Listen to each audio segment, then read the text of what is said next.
Warning, this podcast contains explicit sexual language and should only be listened to at work if you're looking for an excuse to connect with your HR representative. Additionally, all mentions of the word women include cis, trans, NB, genderqueer, gender fluid, and those still figuring it out. Yes, you.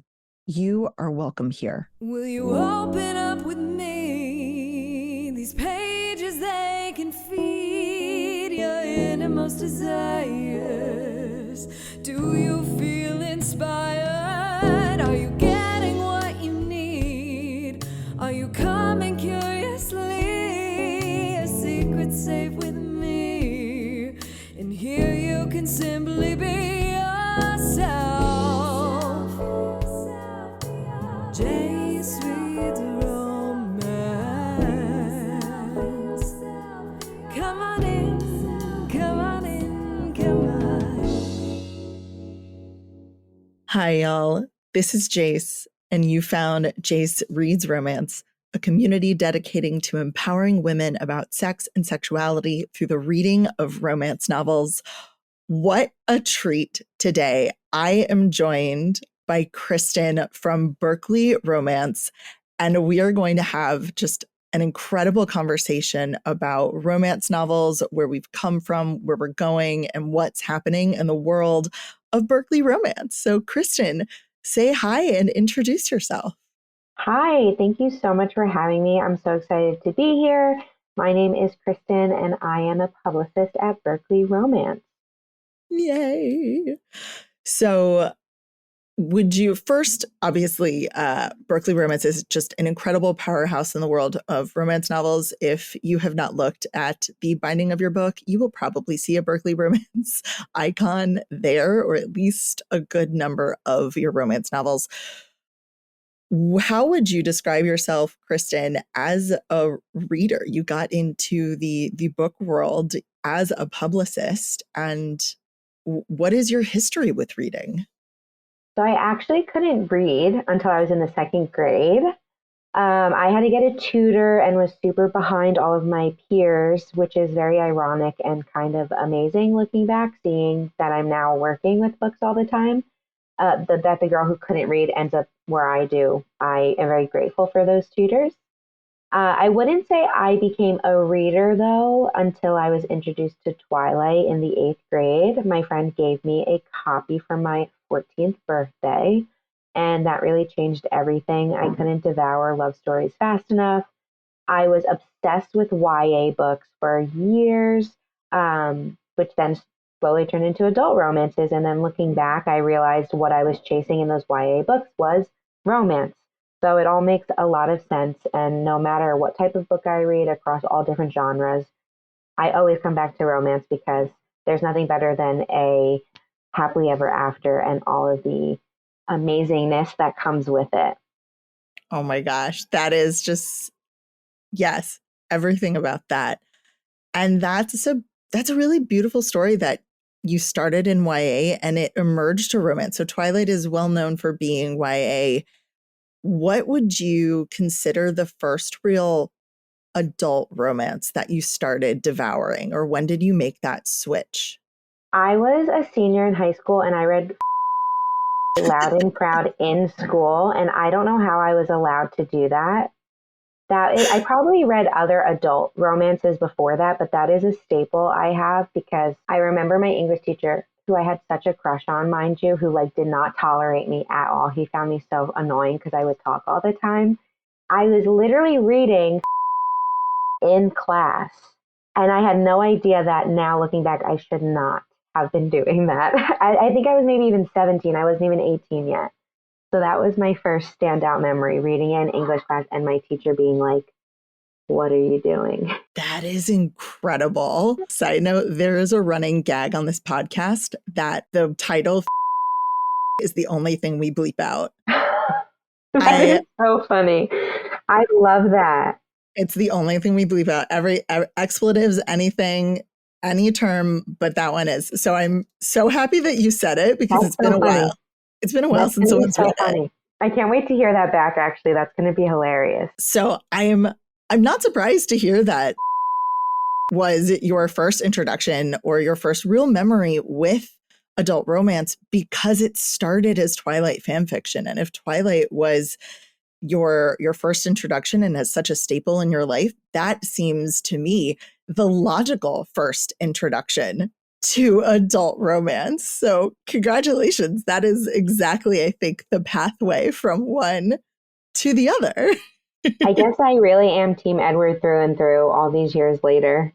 You know what? As a vampire connoisseur, I have nothing wrong to say with that. That is exactly the right decision. I'm always team vampire. Same. But you are here representing Berkley Romance. So would you give us just a short history of Berkley Publishing? Yeah, certainly. Berkley started in 1955 and quickly became known as a commercial fiction focused publisher.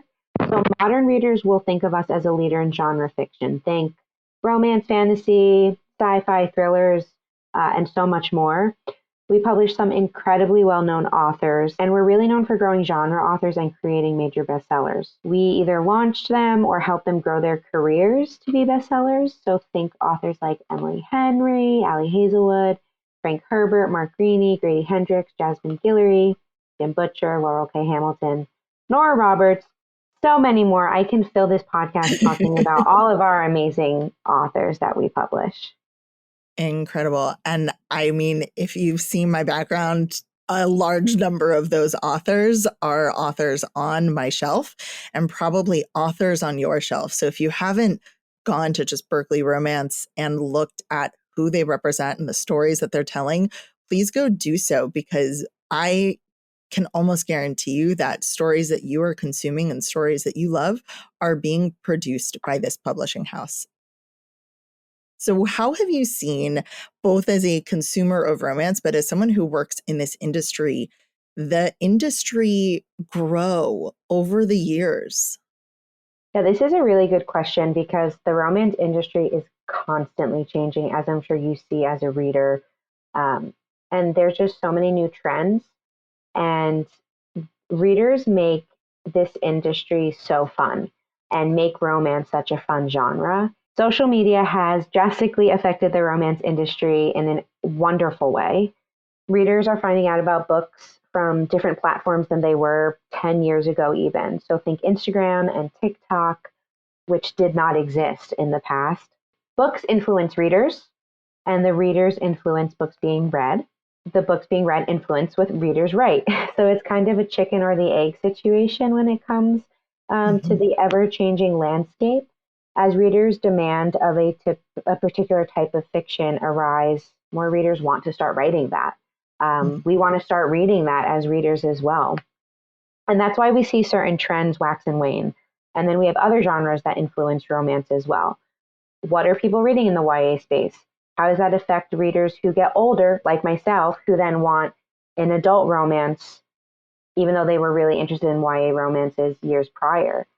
It's such an interesting conversation to have, to see how the industry's changed over the years, and it's constantly changing. So what I say to you now is probably going to look very different in 3 to 5 years. If I'd asked that question 3 to 5 years ago, it would have been a very different answer. TikTok didn't exist 5 years ago. So the way that we consume and the way that we interact with each other is different. And I love that explanation of what influences romance is what gets written, is what gets consumed, is what gets requested, is what gets written, is what gets consumed. And what excites me most about that analogy is sometimes as romance readers, we feel like we have very little input in what we can consume. Like we are given what we're given and we have no other choice. But the reality is we have such a deeper connection to our authors. We can DM them on Instagram, on TikTok. We can let them know what we're looking for as consumers. And that cycle that you described feels really empowering to me as a reader, because it means those requests that maybe were just a twinkle in my eye 10 years ago, 15 years ago, can be much more directly asked and given by the writers and the publishers than they would have been in the past. Yeah, it's so amazing just to see how important the changes in this industry are, because we do want to see books that reflect our modern world. And I think that's what we're seeing more and more. It's so empowering and encouraging as a reader to see that, because I want to see books that reflect my life just as anyone deserves that. Mm-hmm. So would you say, as someone who watches this trend probably with an open ear, you're looking to see what are the readers, what are the consumers of romance really looking for next to communicate to authors, to communicate to the people who make the covers or the social media posts, or how do we talk about books even to the people consuming them? What do you believe is really pushing this newest wave of growth in romance novels? Social media, specifically TikTok, has been a huge push for the growth of romance novels. An entirely new generation of readers have come to romance because of it, and that's absolutely incredible. Millennial and Gen Z readers, like I said, want romances that reflect the world that we all live in and what is inspirational and relatable to them. Their tastes and preferences have influences in what's being published and what readers are writing. And it's so amazing to see all these different writers, and we read with such pride now. I think years ago people would read certain types of books on their Kindle, maybe, Mm-hmm. and now to see people proudly having their romance books in public it's so amazing, and it's so empowering to me as a woman, but also as a romance reader, just to see how there are so many people that have come to the genre now. Yeah.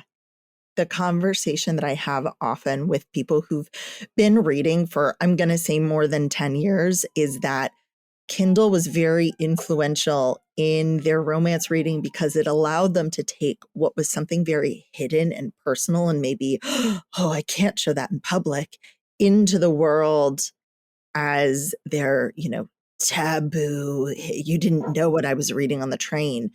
And it's it's so interesting as someone who's been reading for much more than that. I started reading romance novels before there were Kindles. You had no choice but to show your half-naked person on the cover if you wanted to read in public. So this interesting wave of I either didn't read in public or you just read in public very clearly, to I can hide it with my Kindle, to even now people who read on Kindles have beautiful romance smutty stickers on them. So even if you are someone who consumes an ebook, you're showing pride in this genre that 5-10 years ago you would have kept really hidden with that ebook. Right. And I mean, I remember when I was in college interning, I saw a woman reading a Harlequin romance novel paperback. And I said to myself at the time, this is years ago now, like, wow, good for her for reading that and not on her Kindle. And now I look back and I'm like, what the heck, Kristin? No, like that is the norm. And now it's the norm, but that wasn't necessarily the norm 10 years ago. And I think back to that all the time and I laugh because now I just take everything everywhere and I don't care because everyone's reading it and we should be proud to read it. That pride really hits home for me, as I think pride in just the reading of romance novels also showcases pride that women have, and specifically I'm talking about women, have now about owning the fact that we're sexual and that part of our story, part of our love story, part of our growth involves romance, involves sex. And the books that are being published also reflect that. It's not as many harlequin virginal bodice rippers, how dare we. It is people owning themselves and owning the fact that that's the world we live in.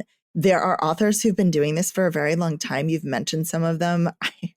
I will never stop talking about Laurel K. Hamilton ever in my life, but she is someone who for many years, decades now, has written explicit and empowering sex scenes in her books that I remember they were scandalized. And now you have Emily Henry and you have Bride and you have Neon Gods and you have all of these books coming out that just celebrate and lay it out there in this beautiful way. Yeah, it's so amazing to just see how far we've come in such a short amount of time, specifically. And it makes me so excited for what is going to come in the future. Because if we've already made such leaps and bounds now, what is it going to look like in another 5 to 10 years? Yeah. So something that we've touched upon is the power that social media has really had on this industry. And one of the things about social media is it's fast. Change and conversation and engagement happens really quickly. And in traditional publishing, especially with books, that is not a fast industry. It takes authors months, if not years, to write books, to get them printed, to design covers, to get audiobooks, to get the distribution out. How do you handle the speed at which the conversation is happening compared to the realistic timeline of publishing books? Yeah, we pivot a lot. I do want to give credit to our marketing team, especially at Berkley. They are amazing and they are on trend. A trend comes out, they already have an idea about it, which gives us insight too. Oh, this is what you're posting to TikTok. This is great. Now I know, oh, this book I'm working on fits this trend really well. Or, okay, let me tweak my pitch in this way to point out maybe the paranormal element of this versus the more fantasy side of this. Because as people talk, there's always something in a book. There's always a book for a reader. And I can tell you that you can have one book that fits into so many different trends. And it's really a matter of being able to pull out those aspects of a book and present it, in my case, to media and say, hey, this is what's being talked about. Make sure you realize that that's also in this book. Yeah. So it's a lot of pivoting. I think as challenging as it can be, it's also what makes my job really fun because every day looks so different. Absolutely. I like what you said when it comes to talking about books, because books are multifaceted. There is rarely a book that is one note. It's not just friends to lovers with nothing else. There's friends to lovers from childhood, from college, maybe where there was a history, maybe where there's no history, maybe where there's better discussion or there's not discussion. And getting to know what's happening and what's coming is really important. So that must mean you get to know these books really well. Yeah. I mean, I'm reading books far out, right? So I'm reading books that go into the fall already.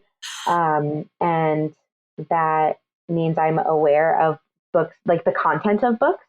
So I can tease books that maybe aren't public facing yet. So if I know a trend is happening, I can put certain things on the radar of the media contacts. But yeah, you have to know a books pretty thoroughly to work on them. There's no way to like cheat your way out of that one, I will say. Are you just an annotation queen? Just all the notes?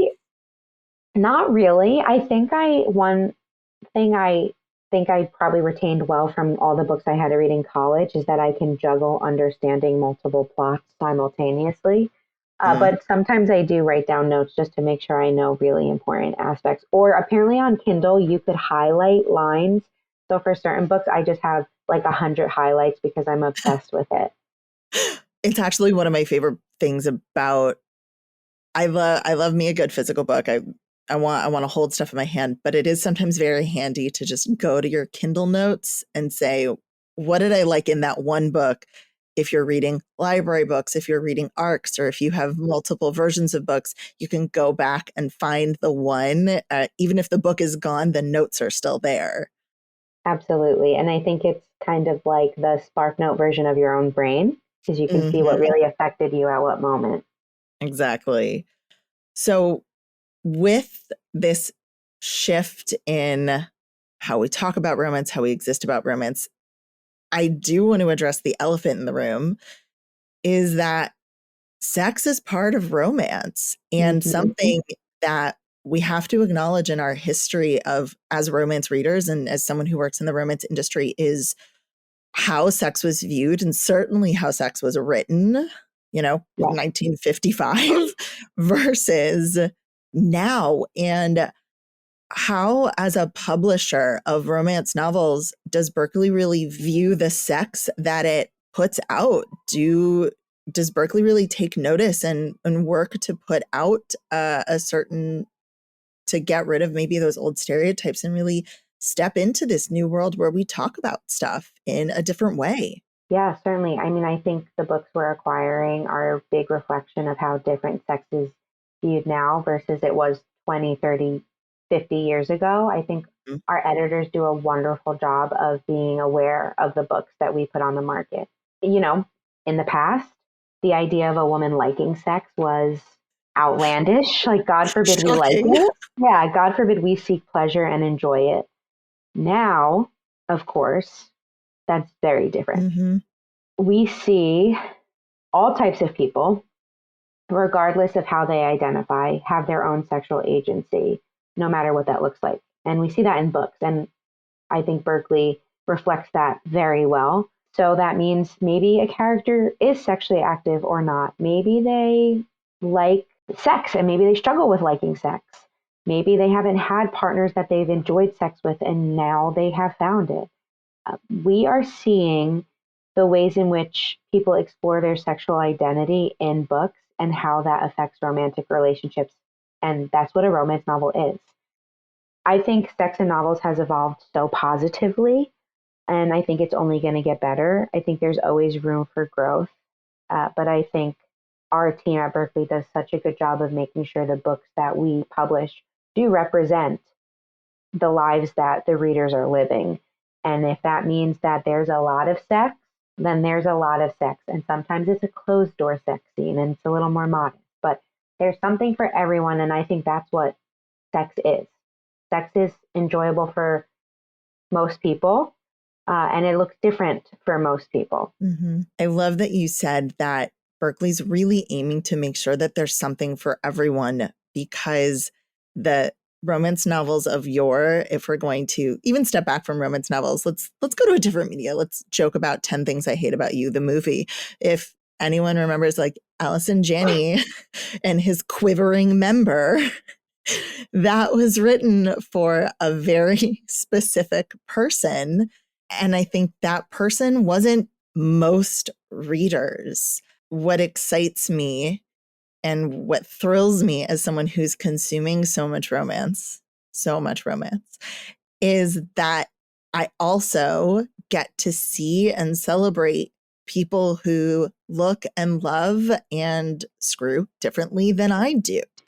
And it allows me to say, hey, I haven't seen myself, or I've only seen this one part of myself in the history of romance novels, but I'm starting to see more diversity and I'm starting to see that epic growth.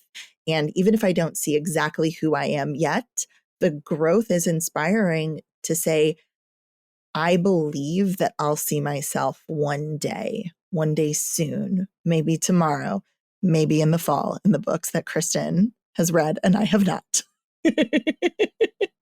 I agree. And it makes me so happy because I think it took me a while into my 20s to realize that I took for granted that I could see myself in a lot of books. As a white cis woman, it's not hard to find a book you can relate to, but that's not the case for so many people. And to know that there are now books out there where people are starting to see themselves. I'm not saying it's perfect. There's, of course, so much room to grow. But even if a few people are starting to recognize themselves in the pages of a book, it just makes me so happy because it also shows me that we will get to a place, like you said, where hopefully everyone will be able to see themselves in the pages of a book.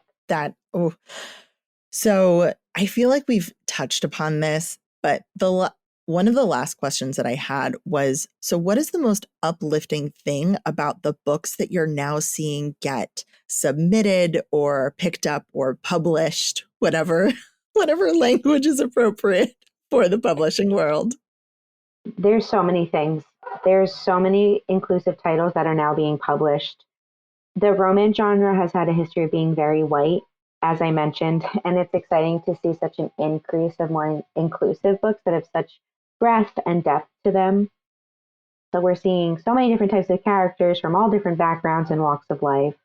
And there's an amazing variety of perspectives being portrayed within the romance genre. And there's going to become even more perspectives as the genre continues to grow.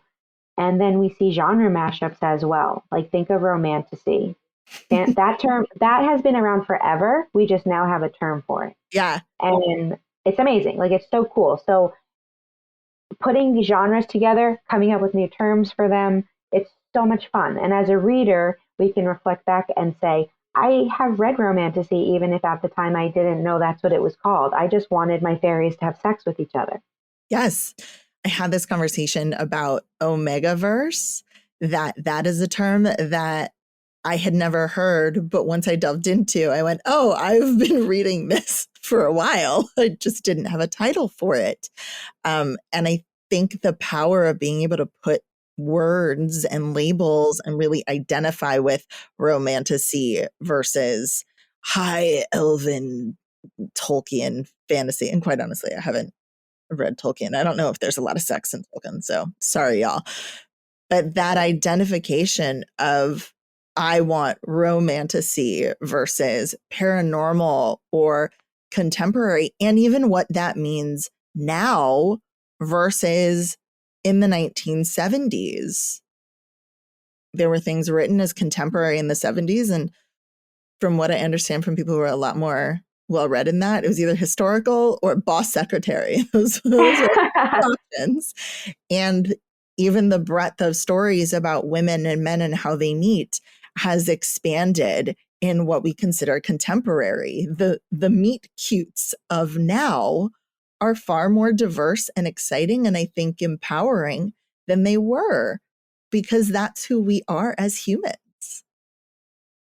Yeah, I love seeing just how different books are that I pick up today compared to when I was in college, even, and just what that looks like. And I remember chasing the high you get after reading an incredible romance book and then feeling that book hangover and you can't catch that high again. And now to be able to find new romances that take those same ideas and change them just enough where it's a completely different story and it's a completely different mashup of tropes, and I still feel that is the best feeling. So I don't think I will ever get tired of enemies to lovers. And when I have that book hangover of, oh man, I read Raiders of the Lost Heart and that was so good and it was everything I wanted. What do I read next? I know that I can find another one or I can put it down. I don't have to wait years. I can wait months. I can find enemies to lovers that's not workplace. I can find enemies to lovers that's friends. I can find enemies to lovers that's college. And I love that authors and consumers are really owning what could be considered, because even the word trope almost feels fluffy and, oh, that's a trope. That's not serious. But they are, and they're impactful. And there's a reason why we want, an arranged, I don't want an arranged marriage ever, but I love a marriage of convenience. There's something about that almost otherworldly scenario that allows you to kind of suspend your disbelief and just dive in there. It's so exciting. I know, I love it. You are inspiring me to go and binge a book after work now. Just talking about romance gets me hyped. I mean, yes, that is exactly what you should do. That's 1,000%. I'm sure you have a stack of them. Yes, I know. I am supposed to paint a room tonight, but I might pick up a book instead. No. I feel like definitely reading is the better decision. Yeah, absolutely. As we are sadly closing out, I have a few final questions, which look at a little different because I'm talking to Berkley Romance and not, Princess Rara. So I'm going to make this in two parts. What is your favorite romance novel? And what is your favorite romance novel that you've worked on in the last year? So two-parter, you and also professional you. Okay, this is really hard, and I'm going to not give you one solid answer. I accept Because that. how can you ever give a solid answer? So obviously, the same spiel every reader tells you is they can't pick their favorite. But I will tell you some staple romances more as a reader, not as publicist Kristin. So Call Me by Your Name by Andre Osman destroyed me for weeks in the most beautiful way. I felt like I was going through a breakup, and I very much was not. And I remember finishing it, and I went grocery shopping after, and I was standing in the parking lot of the grocery store, looking around at everyone and saying to myself, I feel like a different person, and no one around me feels that way because they didn't experience this. So that is like top 5 book for me. Yeah. I have to mention Twilight, obviously, because it was my gateway to romance. And I, of course, love a good romantasy. And I think back to when I first read A Court of Silver Flames by Sarah J. Maas, and I had such a fun reading experience that experience alone is what made me enjoy the book so much.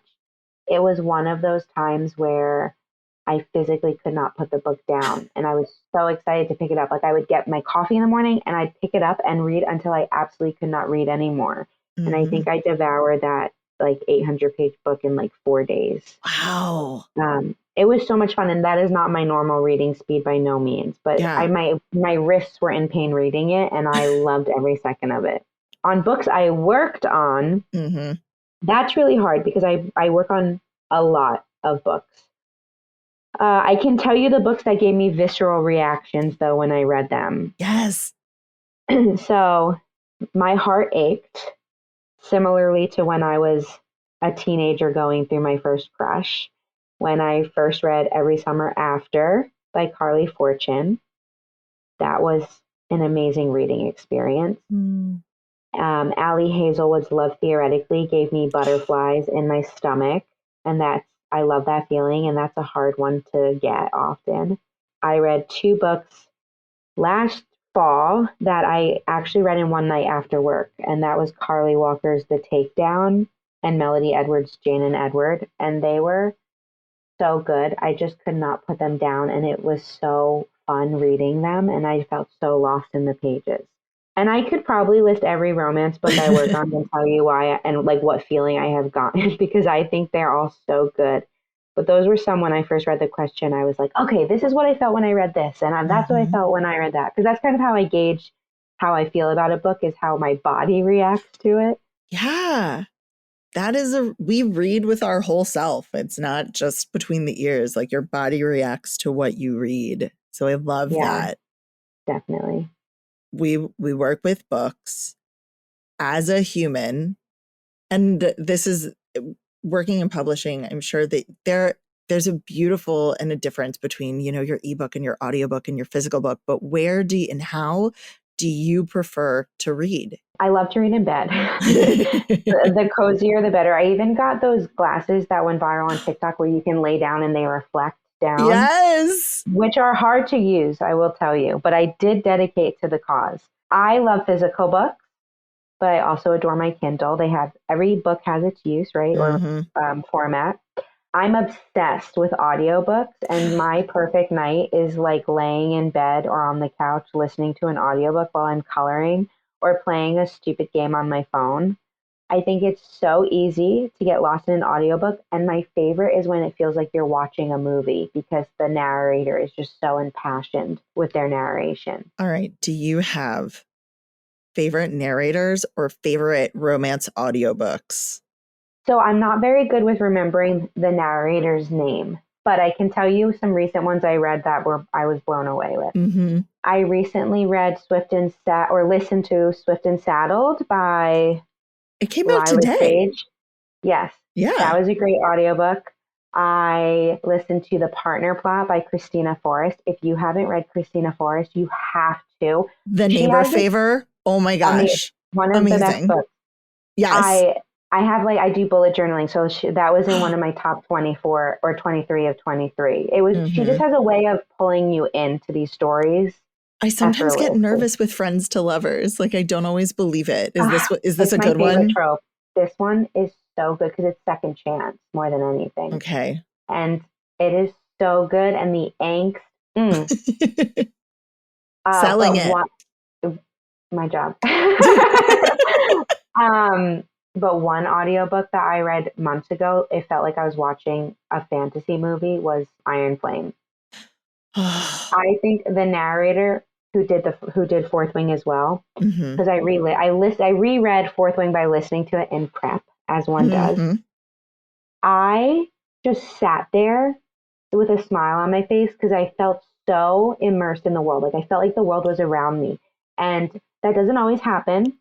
I think it tends to happen more with the fantasy genres because the plot tends to move at a very fast speed at times. But that audiobook is one I do recommend often because it's just a fun listening experience.